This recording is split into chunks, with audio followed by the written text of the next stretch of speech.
Day is like a Chinese manufacturing company, and like we have been supplying to the Indian soil from 2018.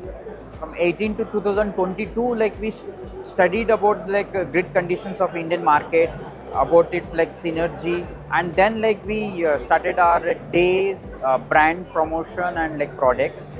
When it comes to innovation, like we have a hybrid inverter, lithium batteries, off-grid inverters, related lithium batteries, and very innovative, cost-effective, affordable PM Suryaghar project oriented the string inverters from 1.5 to 4 kilowatt.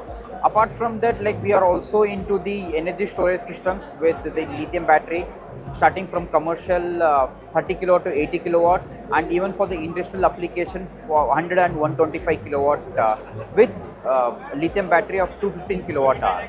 So when it comes to our products, like we have inverters and the batteries. Again, in the inverters, like we have string, micro, and hybrid inverters. When it comes to the hybrid inverters, we are just not stopped with the battery storage or energy storage. We are coming up with the EV charger integrated with the hybrid inverter and battery, because if you want to achieve our net zero target, like we have to use our EV cars charging through the solar. So our hybrid inverter integrated with battery and EV charger will power the vehicle, charge the vehicle through the solar application. And when it comes to the monitoring, like we have our own day cloud monitoring and also Indian servers, so that like the data remains in India and not go to any other foreign country. So these are the innovation on our hybrid inverter related batteries, EV chargers, and also the monitoring thing.